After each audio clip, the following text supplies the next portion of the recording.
I have to say that my apartment has the worst lighting possible. It is impossible to get anything lit. Well, hello everyone, it's National Freak, and today I wanted to talk about some more Kingdom Hearts. Isn't that great? It always is. So I wanted to compile a list of my personal favorites of best Kingdom Hearts games to worst Kingdom Hearts game. Just to clarify, before I start this list, I wanted to say that this list is completely mine. It's personally my favorites. If y'all disagree, let me know in the comments and tell me your reasoning is why, because I love hearing opinions about these games. I want to hear why, say, your favorite is Kingdom Hearts 358/2 Days. Why is that your favorite game?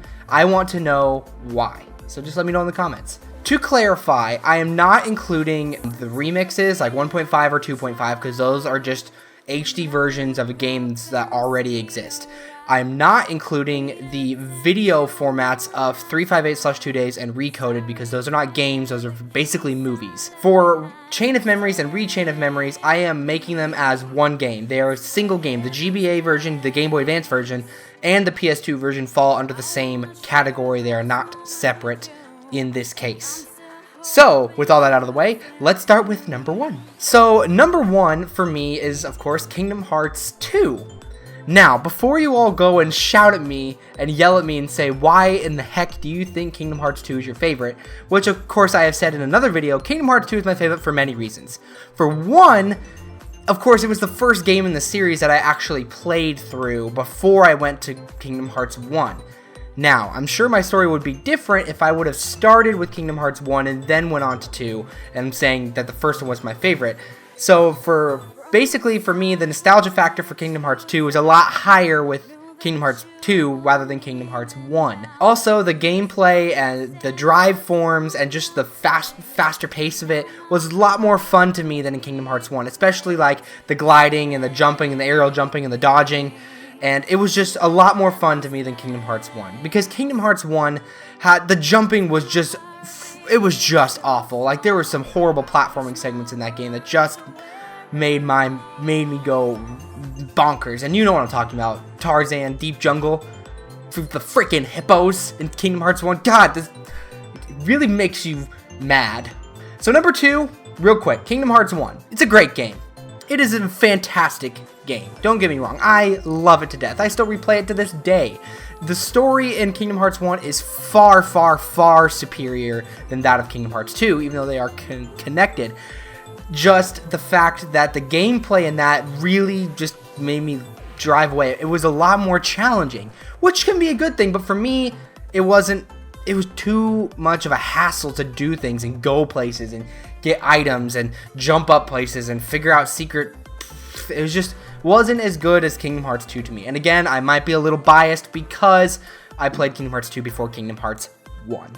Number 3. Now, this one might come as a shocker to a lot of you. My third favorite in the series is Kingdom Hearts Dream Drop Distance.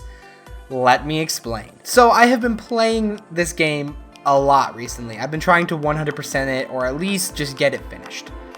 Well, not get it finished. I've been trying to at least get a lot of it done. I'm trying to get all the spirits, I'm trying to raise them all, and I'm trying to get all the treasure chests and just fly around, and it's just a hassle.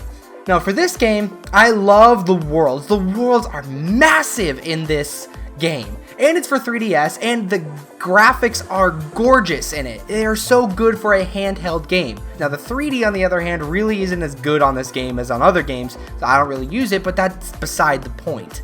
The good thing is these worlds are massive, and you can jump around with the flow motion stuff all over the place, and it is so much fun. And I always have a fun time just beating on enemies and using your commands and linking up with all the things. And not to mention that they put the world ends with you characters in this game blew my mind because I love that game. And I played it on iPhone, and I was like, wow, these characters are great. And I wanted to play the original on the DS, but it was just great. I love that game. Now let me tell you what I didn't like about it. The spirits. The spirit animals. Your little freaking little bunny rabbits that follow you around. I hated those things. I hated them. I didn't like the fact that you had to go into this little separate menu and raise them as little pets.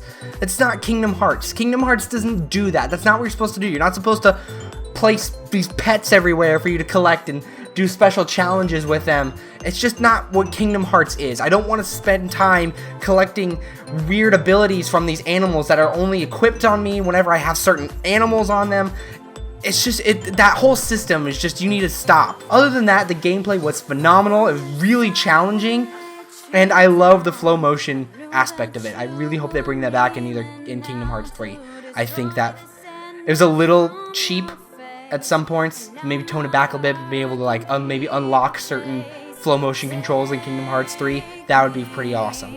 And the story, spoiler alert, by the way, if you haven't played this game, Axel being a Keyblade master, and there was no text dialogue in this. It was all voiced cutscenes, which was fantastic for this type of game.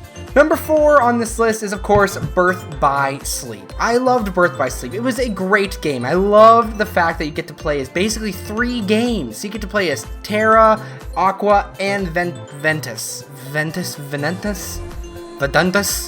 It was great. Again, spoiler alert. And for Vanitas, him looking like Sora at the end there, that game was really epic. It was just like, you have the mighty mystical magical X-Blade. You have the mighty mystical X-Blade, and we are here to conquer Kingdom Hearts with the old man Xehanort. That was really, really cool. Now, the reason why it's number 4 is because the story was very complicated to follow at some points. Because you had to remember bits and pieces from every other story while you're playing these people in each separate story. It can get really complicated, but this game was epic, and I played it on the PSP first, and I still have it, and playing that on the go with those kind of graphics on the PSP again was phenomenal. It was a great game, and I'm replaying it right now on Kingdom Hearts 2.5, and it is freaking fantastic game. Do not get me wrong. The only thing is, I just didn't like the gameplay. I didn't like playing the game itself as much as I liked listening to the actual story and seeing the epic cutscenes like the Keyblade Graveyard and the battle with Vanitas and all the crazy stuff like that. That's what I liked. And the gameplay is just kind of like an afterthought, basically. I like the Kingdom Hearts 1 and Kingdom Hearts 2 style where you have like all your stuff listed. I don't like deck commands. That's the word, deck commands. I do not like that. That's why those are lower on the list. So next on the list is Kingdom Hearts 358/2 Days. First reason I don't like this game is from the title. It's complicated and you really don't understand what it is at all. I played through that whole game and I still barely understood why it was called that. I get that you have to work for that many days with the organization. It's just, I haven't played it in so long, and I haven't watched that movie with 2.5 or 1.5 in forever. So it's just lower. I mean, the gameplay is great. I love the characters. The story in this game I loved it. With Axel and Xion and Roxas. Roxas is my favorite Kingdom Hearts character. I'm just going to say that right now. So, having all them together and doing missions together and playing as Xion and Axel and other members of the organization was awesome. I loved it. And the story, gotta be one of my favorite stories of all of them. It's so freaking sad. You all know what happens. It's just lower on the list. I loved it for the story, again. Just the story. The gameplay, on the other hand, was okay. Chain of Memories / Rechain of Memories. So for me, these games are basically the same. I did play Chain of Memories when it came out on the Game Boy Advance first, which was, I hated it. It was like, this is not Kingdom Hearts. And I was like, you know what, just forget it. So I kept the game, but I didn't care because I did not like the random encounters. I did not like the card system. Kingdom Hearts, it's not a Final Fantasy game. I did not like the fact that Kingdom Hearts was changing its playstyle. I hated that at first. But then later down the road in my life, I bought Kingdom Hearts Final Mix from Japan. I bought it from Japan, and I played Rechain of Memories, which was in Japanese, because it came with Final Mix. If you bought it from Japan, it was in Japanese, so I couldn't understand anything, but I already knew the story. But I wanted to play it because they remade it for PS2. I was like, oh my god, it must be so much better. It wasn't better in my case. It was just the same game with a better skin. And I just didn't like the random encounters. I didn't like the card system. It was just so bleh. I know some people really love it. I did not. So, last but not least, you all saw this coming, is Kingdom Hearts Recoded. You all know why this is last on the list. It is terrible. I played the first world and then I sold it. I traded it in because you know why? It was terrible. The story was terrible. Everything about it was terrible. I hate it. I hate it. I hate it. I know some of you probably like that game. I did not. Going into Jiminy's Journal or whatever, that was completely insignificant in the other games. That was just kind of chronologically dating stuff. It had nothing to do with anything. You didn't even need that game. It was just a reason for Mickey Mouse to write Sora a letter and go, come take the Mark Mastery test so you can come and fall asleep at Yen Sid's house. So it was just unnecessary. And Maleficent and Pete, it was just dumb. It did not need to happen. That's last on the list because it's just terrible. If you have any other reasons to object to me, leave it in the comments and I'll respond. So those are my best to worst Kingdom Hearts games. I hope you all enjoyed this video and have some lovely disagreements or agreements to say in the comments. I really want a discussion to happen with this. Tell me your favorite Kingdom Hearts game or worst Kingdom Hearts game out of all 6 of them. So leave a comment down below and I will see you all in the next video I do. Goodbye and namaste.